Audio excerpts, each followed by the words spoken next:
Hi students, this is Devamani, lecturer, Sasyareddy College, Eluru.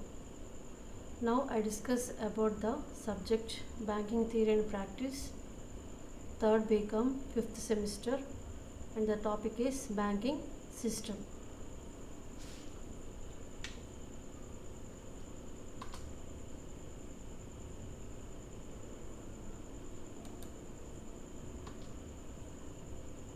Banking plays a significant role in the overall development of a country. There has been a rapid growth of banking organization in different countries.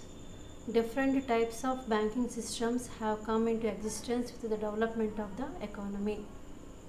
The banking system differs from economy to economy and country to country. Every country has its own banking system. Banking systems are broadly classified on various grounds like volume of operations, business pattern, and area of activity. దేశ ఆర్థిక అభివృద్ధిలో banking అనేది ముఖ్య పాత్ర వహిస్తుంది. అలాగే అన్ని దేశాలలో ఈ యొక్క బ్యాంకింగ్ వ్యవస్థ అనేది ఎంతో అభివృద్ధి చెందింది. ఈ యొక్క బ్యాంకింగ్ వ్యవస్థ వివిధ దేశాలలో వివిధ రకాలుగా ఉంటుంది. ఈ యొక్క బ్యాంకింగ్ వ్యవస్థని వివిధ రకాలుగా విభజించారు. Types of banking: unit banking, branch banking, chain banking, group banking. First one చూడండి, unit banking.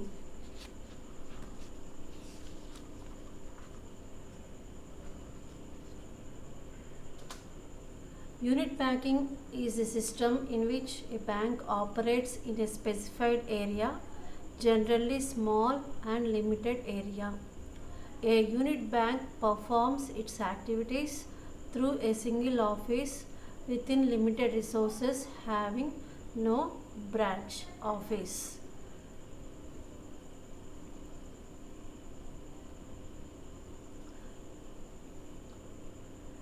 యూనిట్ బ్యాంక్కి ఒకే ఒక కార్యాలయం ఉంటుంది. అలాగే ఈ యొక్క యూనిట్ బ్యాంక్కి ఎటువంటి బ్రాంచీలు ఉండవు. ప్రతి బ్యాంకు కంపెనీ ప్రత్యక్ష కంపెనీ, దీనికి ప్రత్యక్షమైన డైరెక్టర్ బోర్డులు కూడా ఉంటుంది. ఈ యొక్క బ్యాంకు కార్యకలాపాలు కొనసాగించే ప్రదేశం ఒకటే ఉంటుంది. దీనికి బ్రాంచీలు అనేది ఉండవు. ఈ యొక్క యూనిట్ బ్యాంకింగ్ పద్ధతిలో ఒకే కార్యాలయంలో ఒకే స్థలంలో పనిచేస్తుంది కాబట్టి బ్రాంచీలు బ్యాంక్ కలిగి ఉన్న బ్యాంకుతో పోలిస్తే కనుక యూనిట్ బ్యాంకుల యొక్క వ్యాపారం మరియు పరిమాణం చాలా చిన్నదిగా ఉంటుంది. యూనిట్ బ్యాంకింగ్ యొక్క అడ్వాంటేజెస్, యూనిట్ బ్యాంకింగ్ యొక్క లాభాలు. First one, unit bank is a single office bank under the management, so it can be efficiently managed and controlled with minimum managerial cost. Unit bank నిర్వహణ లేదా పర్యవేక్షణ సులభంగా ఉంటుంది. అలాగే వనరులు, అనైతిక కార్యకలాపాలు మళ్లించడం, లంచాలు తీసుకోవడం లాంటి అవినీతి కార్యకలాపాలకు అనేది చోటు ఉండదు. Next, second one, unit banking is localised banking. These banks are more responsive to the needs of the locality and close contact with the local population. Unit బ్యాంకులు ఒకే ప్రాంతాల్లో ఉండటం వలన ఆ ప్రాంతం యొక్క ఆర్థిక కార్యకలాపాలు కానీ ఖాతాదారుల యొక్క ఆర్థిక పరిస్థితులపై సంపూర్ణ అవగాహన అనేది ఉంటుంది. దానివల్ల స్థానికంగా సేకరించిన నిధులు ఏవైతే ఉన్నాయో అవి ఆ ప్రాంతం అభివృద్ధికే వినియోగించుకుంటారనమాట. Third one, in the system any inefficient banking unit would fail to function and would be eliminated automatically. ఈ యొక్క యూనిట్ బ్యాంకింగ్లో ఏ బ్యాంకింగ్ అయినా సరే ఫెయిల్ అయితే కనుక, అంటే నష్టాలతో కనుక రన్ చేస్తే కనుక అటువంటి బ్యాంక్ని ఆటోమేటిక్గా తీసివేస్తారు. Fourth one, unit banks are small and local without any possibility of growing into monopolies. Unit bank అనేది చిన్న బ్యాంక్ కాబట్టి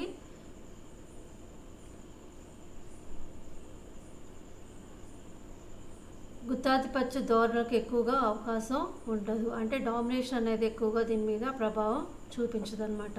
సో యూనిట్ బ్యాంక్ అనేది చిన్న బ్యాంక్ కాబట్టి దీని మీద ఆధిపత్యం చేయడానికి ఎటువంటి అవకాశం అనేది ఉండదు. Fifth one, all decisions making is done at local level itself. There is no element of delay. నిర్ణయాలు తామే తీసుకుంటారు కాబట్టి అందువలన నిర్ణయాలు తీసుకోవడంలో ఎటువంటి డిలే అనేది ఉండదు. Sixth one, the failure of A unit bank will not endanger the banking system and economy. A unit bank అయినా సరే తమ యొక్క లావాదేవీల్లో కనుక లేదంటే రన్ చేయటంలో కనుక ఫెయిల్యూర్ అయితే కనుక దాని వలన బ్యాంకింగ్ రంగానికి కానీ లేదంటే ఆర్థిక రంగానికి కానీ ఎటువంటి నష్టం అనేది ఉండదు. Seventh one, unit banks will ensure a balanced growth of economy. It will not drain out the financial resources of villages and small towns to big industrial centres. Unit banking అనేది ప్రాంతీయ అసమానతలు ఉండవు. అంటే యూనిట్ బ్యాంకింగ్లో అన్ని ప్రాంతాల్లో ఒకే విధంగా ఉంటాయి. ఎటువంటి ప్రాంతీయ అసమానతలు అనేది ఉండదు. అలాగే ఈ యొక్క యూనిట్ బ్యాంకింగ్ సిస్టంలో చిన్న పట్టణాలు లేదా చిన్న గ్రామాల నుంచి తీసుకున్న నిధులు ఏవైతే ఉన్నాయో ఆ నిధులన్నీ కూడా పట్టణానికి తరలించవు. ఆ నిధులన్నీ కూడా ఆ ప్రాంత అభివృద్ధికే ఉపయోగించుకుంటారు.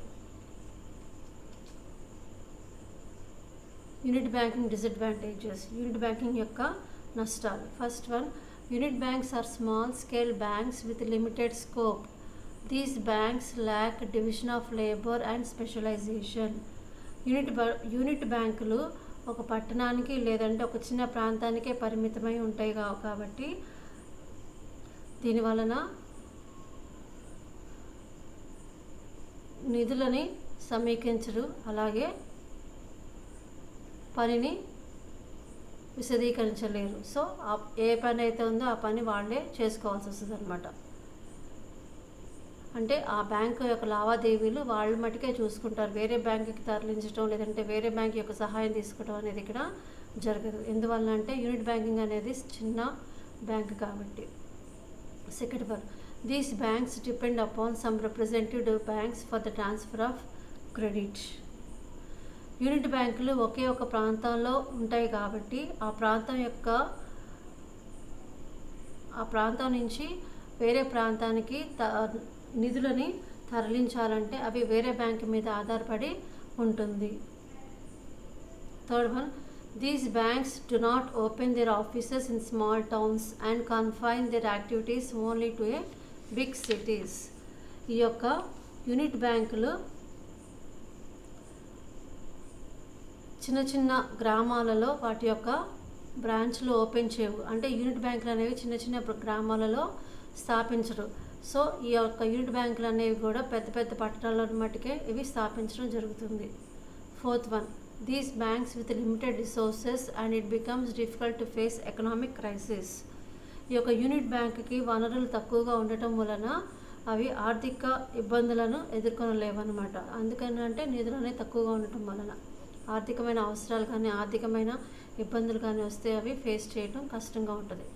Fifth one, unit banks may not be able to employ highly trained and specialised staff because of small scale operations. Unit bank యొక్క లావాదేవీలన్నీ కూడా చిన్నగా ఉంటాయి కాబట్టి చిన్నగా ఉంటాయి కాబట్టి వీళ్ళు హైలీ ఎడ్యుకేటెడ్ పర్సన్ లేదంటే ఎక్స్పీరియన్స్ పర్సన్ని నియమించుకోలేరు అన్నమాట.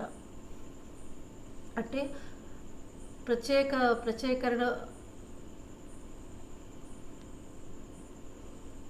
ఎక్స్పీరియన్స్ క్యాండిడేట్స్ని వీళ్ళు రిక్రూట్ చేసుకోవటం జరగదు. ఎందుకంటే వాళ్ళ యొక్క ట్రాన్సాక్షన్స్ అనేది చాలా తక్కువ ఉంటాయి కాబట్టి స్పెషలైజ్డ్ పర్సన్స్ కానీ ఎక్స్పీరియన్స్ క్యాండిడేట్స్ కానీ వాళ్ళు రిక్రూట్ చేసుకోలేరు అనమాట.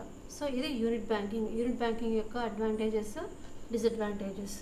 Second one, branch banking. In branch banking, a bank has a large network of branches scattered all over the country. Branch banking refers to that system of banking in which a bank establishes its head office in some big city and operates the various branches all over the country. Some of its branches may be in foreign countries. Unit banking గురించి మనం already చెప్పుకున్నాం. Unit బ్యాంకింగ్లో ఏంటి, ఒకే ఒక bank, అది unit banking అనేది ఒకే ఒక bank అనేది ఉంటుంది అనమాట. కానీ ఇక్కడ బ్రాంచ్ బ్యాంకింగ్లో ఈ యొక్క బ్రాంచ్ బ్యాంకింగ్ సిస్టంలో నంబర్ ఆఫ్ బ్రాంచెస్ అనేది దేశం మొత్తం మీద విభజించబడి ఉంటాయి, దేశం మొత్తం మీద అవి స్థాపించబడి ఉంటాయి. అంటే యూనిట్ బ్యాంకింగ్లో ఒక బ్యాంక్ ఉంటే కనుక బ్రాంచ్ బ్యాంకింగ్లో నెంబర్ ఆఫ్ బ్రాంచెస్ కంట్రీ మొత్తం ఎస్టాబ్లిష్ చేయడం జరుగుతుందన్నమాట. అలాగే ఈ యొక్క బ్రాంచ్ బ్యాంకింగ్ యొక్క హెడ్ ఆఫీస్ అనేది ముఖ్యమైన పట్టణంలో స్థాపించడం జరుగుతుంది. అలాగే ఈ యొక్క బ్రాంచ్ బ్యాంకింగ్ యొక్క ట్రాన్సాక్షన్స్ అన్నీ కూడా ఈ యొక్క హెడ్ ఆఫీస్ నుంచే జరుగుతూ ఉంటాయి అన్నమాట. అంటే అక్కడి నుంచి హెడ్ ఆఫీస్ నుంచి రూల్స్ అండ్ రెగ్యులేషన్స్ మెన్షన్ చేస్తే, పాలసీస్ కానీ రూల్స్ కానీ మెన్షన్ చేస్తే ఈ యొక్క బ్రాంచెస్ అన్నీ కూడా అవి ఫాలో అవుతాయి. అలాగే ఈ యొక్క బ్రాంచ్ బ్యాంకింగ్కి యొక్క బ్రాంచెస్ వేరే విదేశాలలో కూడా ఉంటాయి అన్నమాట. అది బ్రాంచ్ బ్యాంకింగ్. అంటే యూనిట్ బ్యాంకింగ్ ఒకే బ్యాంక్ ఉంటే బ్రాంచ్ బ్యాంకింగ్కి నెంబర్ ఆఫ్ బ్రాంచెస్ అనేది ఉంటుంది. అలాగే దీనికి హెడ్ ఆఫీస్ అనేది ఒక ముఖ్యమైన పట్టణంలో స్థాపిస్తారు. ఈ యొక్క హెడ్ ఆఫీస్ నుంచే రూల్స్ అండ్ రెగ్యులేషన్స్ కానీ పాలసీస్ కానీ ఇక్కడి నుంచే ఇంప్లిమెంట్ చేస్తారన్నమాట. సో ఈ బ్రాంచ్ బ్యాంకింగ్ అన్నీ కూడా రూల్స్ అండ్ రెగ్యులేషన్స్ అన్నీ కూడా ఫాలో అవటం జరుగుతుంది. అలాగే ఈ యొక్క బ్రాంచ్ బ్యాంకింగ్కి విదేశాల్లో కూడా బ్రాంచ్లు అనేది ఉండటం ఉంటుందన్నమాట. అది బ్రాంచ్ బ్యాంకింగ్. సెకండ్, దీని యొక్క branch banking advantages.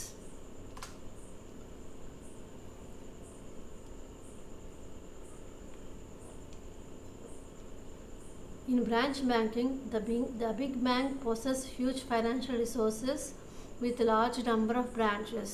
Huge financial resources help a bank to grant loans and advances to large number of people. Branch బ్యాంకింగ్లో ఎక్కువ బ్రాంచెస్ ఉండటం వలన నిధులు కానీ బ్రాంచెస్ కానీ ఎక్కువగానే ఉంటాయి. సో ఈ యొక్క నిధులు ఎక్కువగా ఉండటం వలన లోన్స్ కానీ అడ్వాన్సెస్ కానీ ఇవ్వటం జరుగుతుంది. అలాగే ఈ యొక్క లోన్స్ కానీ అడ్వాన్సెస్ కానీ ఎక్కువ ఇవ్వటం, అలాగే ఎక్కువ మందికి ఇవ్వటం కూడా జరుగుతుంది. సో బ్రాంచ్ బ్యాంకింగ్కి బ్రాంచెస్తో పాటు అలాగే ఫైనాన్షియల్ రిసోర్సెస్ కూడా ఎక్కువగా ఉంటుందన్నమాట. అది first advantage. Second one, under branch banking the banks have their branches all over the country. As such, it is easy to transfer funds from one branch to another with minimum cost. ఈ యొక్క branch banking సిస్టంలో branches అనేది ఎక్కువగా ఉండటం వలన ఒక bank నుంచి ఇంకొక బ్యాంకుకి నిధులు ట్రాన్స్ఫర్ చేయడానికి చాలా ఈజీగా ట్రాన్స్ఫర్ చేస్తారు. అది కూడా తక్కువ ఖర్చుతోటి నిధులని ట్రాన్స్ఫర్ చేయడం జరుగుతుంది. ఇది second advantage. Third one, a bank with large number of branches and huge financial resources can enjoy greater public confidence. అంటే ఏంటంటే ఈ యొక్క బ్రాంచ్ బ్యాంకింగ్లో నంబర్ ఆఫ్ బ్రాంచెస్ ఎక్కువగా ఉండటం వలన, అలాగే ఫైనాన్షియల్ రిసోర్సెస్ అంటే నిధులు కూడా ఎక్కువగా ఉండటం వలన ప్రజల యొక్క నమ్మకాన్ని వీళ్ళు పొందగలుగుతున్నారు అనమాట. అంటే ప్రజలకి వీళ్ళ మీద కాన్ఫిడెన్స్, నమ్మకం అనేది పెరుగుతుంది. Fourth one, branch banking can provide and modern services to all types of customers. It can introduce advanced banking techniques and maintain high standards of operations. ఈ యొక్క బ్రాంచ్ బ్యాంకింగ్ అనేది మోడర్న్ సర్వీసెస్ అన్నీ కూడా కస్టమర్స్కి ఇవ్వగలుగుతున్నారు. అంటే అన్ని రకాల సర్వీసెస్ అనేది కస్టమర్స్కి ఇస్తున్నారన్నమాట. అలాగే ఈ యొక్క బ్రాంచ్ బ్యాంకింగ్ న్యూ టెక్నిక్స్ని ఇంట్రడ్యూస్ చేసి వాళ్ళ యొక్క ఆపరేషన్స్ని ఎక్కువగా అన్ని విధాలుగా ఉపయోగపడేలాగా వాళ్ళు చూసుకుంటున్నారు. అంటే అడ్వాన్స్డ్ టెక్నిక్స్ ఏవైతే ఉన్నాయో అవన్నీ ఇంప్లిమెంట్ చేస్తున్నారు. ఆ టెక్నిక్స్ అన్నీ కూడా కస్టమర్స్కి ఇంట్రడ్యూస్ చేస్తున్నారు. అలాగే హై స్టాండర్డ్స్ని వాళ్ళు మెయింటైన్ చేయగలుగుతున్నారు అనమాట. Fourth one, branch banking helps the central bank to implement credit control measures more effectively. The central bank deals only with the board of directors of the large banks directly to convey policies and to control the credit. ఈ యొక్క branch banking central బ్యాంక్కి help చేస్తుంది. ఏ విధంగా help చేస్తుంది అంటే పరపతి నియంత్రణ చేయడంలో హెల్ప్ చేస్తుంది. అలాగే ఈ యొక్క సెంట్రల్ బ్యాంక్ ఏదైతే ఉందో ఆ సెంట్రల్ బ్యాంక్ అనేది బ్రాంచ్ బ్యాంకింగ్ యొక్క బోర్డ్ ఆఫ్ డైరెక్టర్స్ తోటే సంబంధాలను పెట్టుకుంటుంది. అలాగే ఈ యొక్క సెంట్రల్ బ్యాంక్ బోర్డ్ ఆఫ్ డైరెక్టర్స్కే తమ యొక్క పాలసీస్ కానీ లేదంటే క్రెడిట్ మెజర్స్ కానీ ఇంకా వేరే ఏదైనా సరే కొత్త పాలసీస్ ఏవైతే ఉన్నాయో అవన్నీ కూడా ఈ యొక్క బోర్డ్ ఆఫ్ డైరెక్టర్స్కే చెప్తుంది అనమాట. Sixth one, the bank have wide relations with the customers. This assists the bank to get correct information regarding the credit requirements of different types of customers. అంటే ఈ యొక్క బ్రాంచ్ బ్యాంకింగ్ కస్టమర్స్ తోటి సంబంధం అనేది పెట్టుకుంటుంది. అంటే ఈ యొక్క రిలేషన్షిప్ అనేది పెంచుకోవటం వలన బ్యాంక్కి తమ కస్టమర్స్కి ఏ విధంగా క్రెడిట్ అవసరం అవుతుందో, ఏ రకమైన క్రెడిట్ అవసరం అవుతుందో అనేది తెలుసుకోగలుగుతారు. Seventh one, rate of interest remains uniform across different areas in the branch banking system. అంటే ఈ యొక్క బ్రాంచ్ బ్యాంకింగ్ సిస్టమ్ ద్వారా ఇంట్రెస్ట్ రేట్ అనేది అన్ని ఏరియాల్లో కూడా ఒకే విధంగా ఉంటుంది. ఈ యొక్క బ్రాంచ్ బ్యాంకింగ్ సిస్టంలో ఇంట్రెస్ట్ రేట్ అనేది ఏ ఏరియానా సరే, ఆల్ ఓవర్ ద కంట్రీ ఏ ఏరియానా సరే ఒకే రేట్ ఆఫ్ ఇంట్రెస్ట్ అనేది ఉంటుంది. ఎటువంటి తేడాలు అనేది ఉండదు. రేట్ ఆఫ్ ఇంట్రెస్ట్లో ఎటువంటి చేంజెస్ కానీ లేదంటే ఎటువంటి తేడాలు అనేది ఉండటం జరగదు. సో దేశం మొత్తం మీద ఇంట్రెస్ట్ అనేది ఒకటే ఉంటుందన్నమాట. Eighth one, it is easier for the central bank to exercise control over the banks. It will communicate only with head offices of the banks and not with each individual banks. అంటే ఈ యొక్క branch banking system ద్వారా central ఎక్సర్సైజ్కి తమ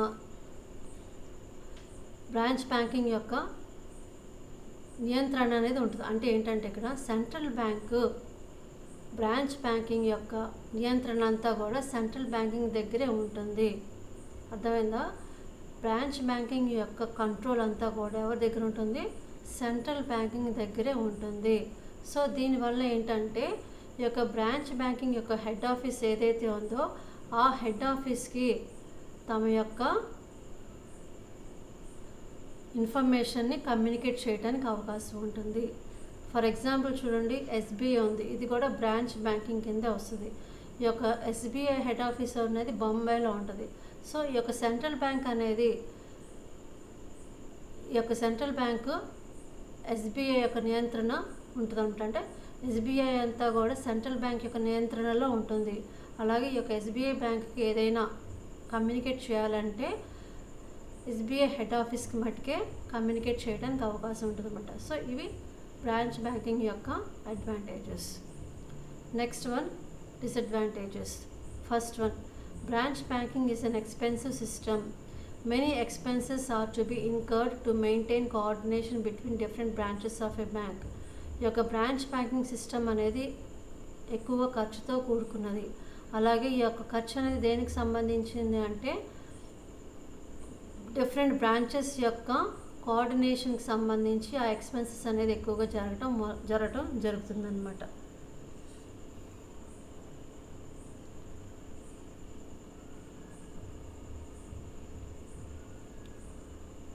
for example చూడండి, ఇక్కడ ఈ యొక్క branch banking head office ఢిల్లీలోనో లేదంటే ముంబైలోనో ఉండి బ్రాంచీలు దేశంలో వివిధ ప్రాంతాల్లో కనుక ఉంటే కనుక కన్యాకుమారిలో కానీ కన్యాకుమారి బ్రాంచ్లో కానీ లేదంటే షిల్లాంగ్ బ్రాంచ్లో కానీ పర్యవేక్షణ చేయటం కష్టంగా ఉంటుందన్నమాట. అలాగే వీటి మీద పర్యవేక్షణ చేయటం కూడా ఖర్చుతో కూడుకున్నదన్నమాట. సో అందుకే ఏంటంటే బ్రాంచ్ బ్యాంకింగ్ సిస్టమ్ అనేది ఎక్కువగా ఖర్చుతో కూడుకున్నది.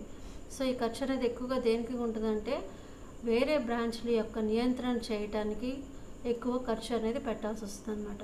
అలాగే బ్యాంకుల మధ్య సమన్వయం అనేది చేయటం కూడా ఎక్కువ ఖర్చుతో కూడుకున్నది. Second one, under the branch banking system, each bank has various branches spread all over the country and even abroad.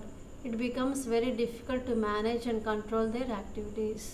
అంటే ఈ యొక్క బ్రాంచ్ బ్యాంకింగ్ సిస్టమ్ అనేది ఈ యొక్క బ్రాంచెస్ అనేది ఎక్కువ అన్ని ప్రదేశాలలో కూడా ఉంటుంది. అంటే దేశం మొత్తం మీద అన్ని ప్రదేశాలలో ఉండటం వలన అలాగే విదేశాలలో కూడా ఉండటం వలన వాటి మీద నియంత్రణ అనేది చేయటం చాలా కష్టతరంగా ఉంటుందన్నమాట. Third one, branch banking system encourages monopolistic conditions in the banking because a few big banks control the banking business over the whole country. అంటే అనేక బ్రాంచ్లను పెద్ద బ్యాంకులలో గుత్తాధిపత్యం పోకడలు ప్రస్ఫుటంగా ఉంటాయి. అంటే ఎక్కువ బ్రాంచీలు ఉంటే కనుక దాని యొక్క గుత్తాధిపత్యం అనేది ఎక్కువగా కనిపిస్తుంది. అలాగే బ్యాంక్ డైరెక్టర్లే పారిశ్రామిక సంస్థ డైరెక్టర్లుగా ఉండటం వల్ల వారి ఆధీనంలో ఉన్న సంస్థల నిధులను తరలించడం కూడా జరుగుతుంది. అంటే ఇక్కడ ఏంటంటే గుత్తాధిపత్యం అనేది ఎక్కువగా ఉంటుంది అనేది చెప్పుకుంటున్నారు. నెక్స్ట్ ఎందుకని ఎక్కువ బ్రాంచ్లు ఉండటం వలన వాటి మీద గుత్తాధిపత్యం అనేది ఉంటుందని చెప్తున్నారు అనమాట. Next 4th one, branch banking lacks initiative. No branch office can take independent decisions. A branch manager has limited powers. అంటే ఏంటంటే ఇక్కడ బ్రాంచ్ మేనేజర్లు ఎవరైతే ఉన్నారో వాళ్ళు స్వతంత్రంగా ఏ నిర్ణయాలునే తీసుకోలేరు. సో వాళ్ళు ఏదైనా నిర్ణయం తీసుకోవాలి అంటే వాళ్ళు పై అధికారులకు తెలియజేయాలన్నమాట. పై అధికారులు చెప్పి వాళ్ళ యొక్క నిర్ణయం తీసుకున్నాక వీళ్ళు నిర్ణయాన్ని అమలు పరచాల్సి వస్తుంది. సో ఇదంతా కూడా టైం టేకెన్, అంటే సమయం అనేది తీసుకుంటుంది అనమాట. సో అందుకని చొరవ అనేది ఇక్కడ తీసుకోలేరు అనమాట. సో చొరవ అనేది ఇక్కడ ఒక డిసడ్వాంటేజెస్ కింద చెప్పుకుంటున్నారు. అలాగే బ్రాంచ్ మేనేజర్ ఎవరైతే ఉన్నారో వాళ్ళకి తక్కువ పవర్లు అనేది కూడా ఉంటుంది. వాళ్ళు సొంతంగా ఏ నిర్ణయాలను కూడా వాళ్ళు తీసుకోలేరు అనమాట. 5th one, under branch banking system even week, inefficient and unprofitable branches may continue to work under the umbrella of large and profitable branches.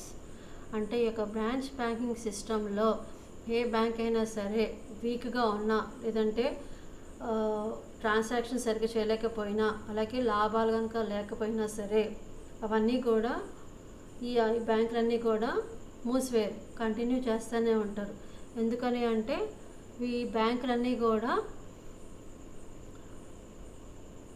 ఈ బ్యాంకులో నష్టం వచ్చినా మిగతా బ్యాంకులో లాభం వస్తుంది కాబట్టి సో అక్కడ బేరీజ్ వేసుకుని లాభ నష్టాలు బేరీజ్ వేసుకుని చూసుకుంటారు. అందువలన ఏ బ్రాంచ్ అయినా నష్టం వచ్చినా లేదంటే కార్యకలాపాలు చేయకపోయినా సరే ఆ బ్యాంకుని వాళ్ళు మూసివేయలేరు అనమాట. అది reason. Next one, chain banking.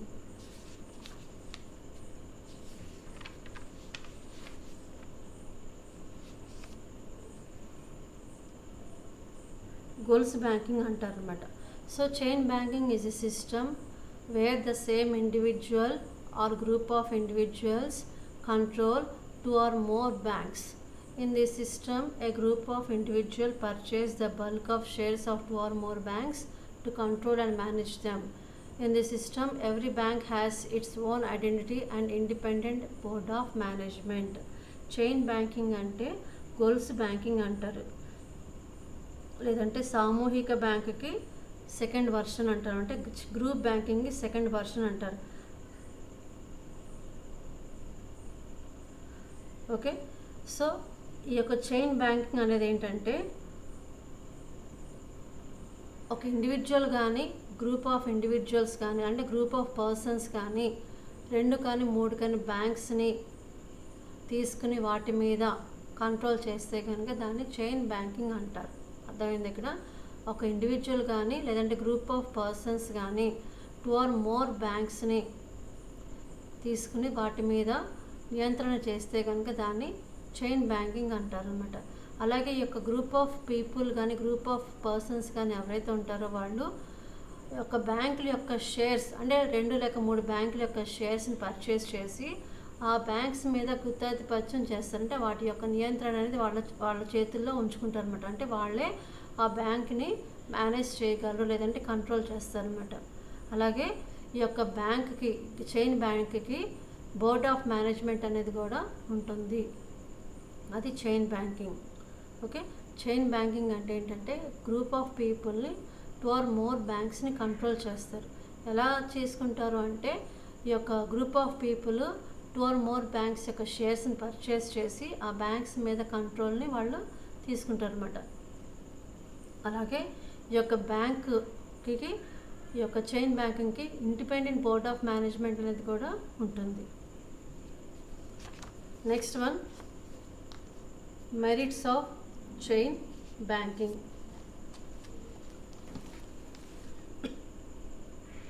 It is the most suitable to meet the local needs of credit and finance.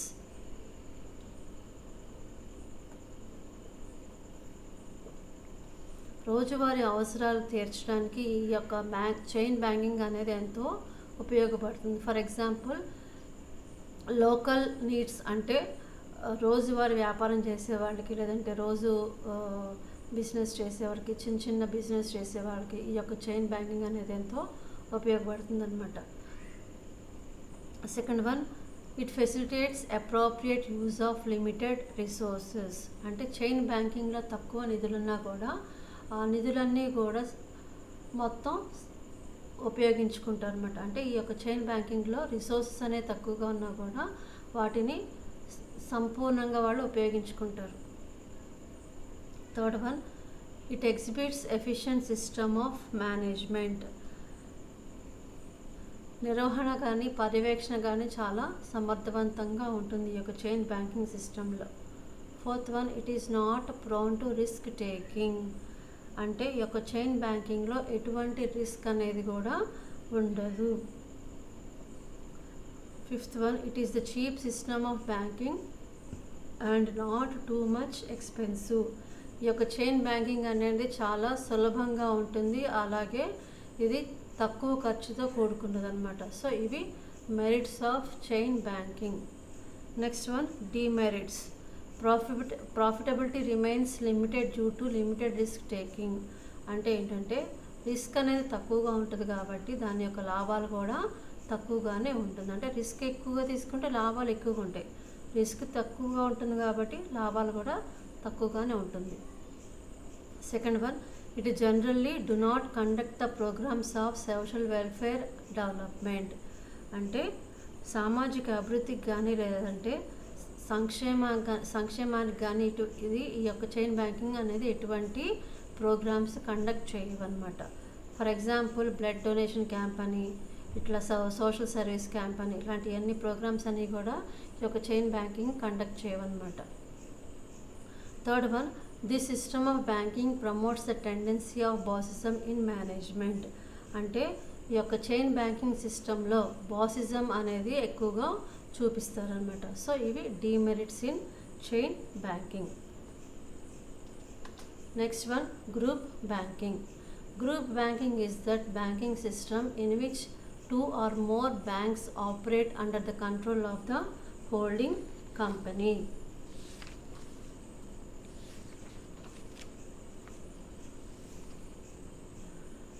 ఒక కార్పొరేషన్ లేదంటే సంఘం లేదంటే ట్రస్ట్ యొక్క ఆధ్వర్యంలో 2 లేదా 3 బ్యాంకులు కనుక పనిచేస్తే అట్టి బ్యాంకులనే గ్రూప్ బ్యాంకింగ్ అంటారనమాట. మళ్ళీ ఎక్స్ప్లెయిన్ చేస్తున్నాను చూడండి.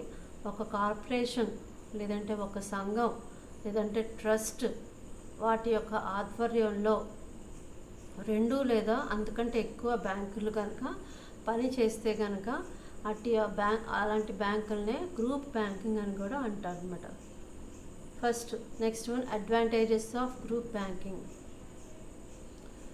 The group banks are efficiently managed, being under the overall control of the company. గ్రూప్లో సభ్యత్వం ఉన్న ప్రతి బ్యాంకు స్వంత డైరెక్టర్ బోర్డు కలిగి ఉంటుంది. Second one, there is high degree of liquidity of the concerned group, being the whole group of bank is controlled and managed by one parent company. అంటే ఏంటంటే అధిక ద్రవ్యాన్ని సృష్టించడం అలాగే ఎక్కువ ద్రవ్యాన్ని సేకరించడం సులభంగా ఉంటుంది, కానీ ఆ ద్రవ్యాన్ని ఒక బ్యాంకు నుంచి మరొక బ్యాంకుకి తేలికగా కూడా తరలించడానికి ఉపయోగపడుతుంది అన్నమాట. Third one, it is an economical system of banking because many expenses such as advertisement and publicity are done collectively by the group as a whole under the direct control of the holding company. అంటే ప్రకటనకు సంబంధించి ఏదైతే ఖర్చు ఉందో ఆ ఖర్చులన్నీ కూడా ఆదా అవుతాయంట. ఎలా అంటే ఒక హోల్డింగ్ కంపెనీ కనుక ఏదైతే అడ్వర్టైజ్మెంట్ చేసిందో ఆ హోల్డింగ్ కంపెనీ యొక్క ఖర్చులన్నీ కూడా ఆ హోల్డింగ్ కంపెనీ పెట్టుకుంటుంది. అలాగే ఈ యొక్క గ్రూప్ బ్యాంకులకి ఎటువంటి ఖర్చు అనేది ఉంటుంది. ఏంటంటే for example main company advertise చేస్తే కనుక సబ్ కంపెనీస్ కంపెనీస్కి లాభం. ఎందుకని? మెయిన్ కంపెనీ అనేది అడ్వర్టైజ్ చేయటం వలన సబ్ కంపెనీస్ అడ్వర్టైజ్ చేయాల్సిన అవసరం లేదు. సో అందువలన హోల్డింగ్ కంపెనీ కానీ మెయిన్ కంపెనీ ఏదైతే అడ్వర్టైజ్మెంట్కి సంబంధించి ఖర్చు పెట్టిందో సబ్ కంపెనీస్ అది ఆ యొక్క అడ్వర్టైజ్మెంట్ అనేది ఉపయోగించుకోవచ్చు. కాబట్టి ఈ యొక్క సబ్ కంపెనీస్ ఎటువంటి అడ్వర్టైజ్మెంట్కి ఖర్చు పెట్టాల్సిన అవసరం అనేది ఉండదు. Fourth one, in a group banking different subsidiary companies tend to specialize in different aspects of banking.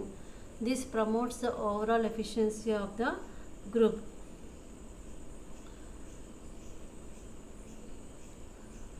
అంటే సభ్య బ్యాంకులు సమర్థవంతంగా పనిచేయడానికి నిపుణుల సేవలను కూడా అందించడం జరుగుతుంది. దాని ద్వారా ఏంటంటే అన్ని బ్యాంకులలో ఒకే రకమైన విధానాన్ని అమలు చేయటం వలన వ్యాపారాన్ని వాళ్ళు సమర్థవంతంగా చేయగలుగుతున్నారు. Next one, disadvantages. సామూహిక బ్యాంకింగ్, గ్రూప్ బ్యాంకింగ్ యొక్క నష్టాలు. First one, there is a rigid control in group banking due to lack of flexibility which often leads to corruption. Group బ్యాంకింగ్లో నియంత్రణ అనేది తక్కువగా ఉండటం వలన ఇది అవినీతి అనేది అక్కడ జరగడానికి అవకాశం అనేది ఉంది. Second one, funds are less mobile in group banking than branch banking system. Group బ్యాంకింగ్లో నిధులు అనేది తక్కువగా ఉంటుంది. when compared to the branch banking, ఈ యొక్క గ్రూప్ బ్యాంకింగ్లో నిధులు అనేది చాలా తక్కువగా ఉంటుంది అనమాట. Third one, group banking has relatively very few branches as compared to the branch banking. అంటే బ్రాంచ్ బ్యాంకింగ్లో ఎక్కువగా బ్రాంచెస్ ఉంటాయి, అలాగే నిధులు కూడా ఎక్కువగా ఉంటాయి. కానీ గ్రూప్ బ్యాంకింగ్లో తక్కువ బ్రాంచెస్ ఉంటాయి, అలాగే నిధులు కూడా తక్కువగా ఉంటాయి. ఇవి గ్రూప్ బ్యాంకింగ్ యొక్క advantages, disadvantages. Okay, thank you.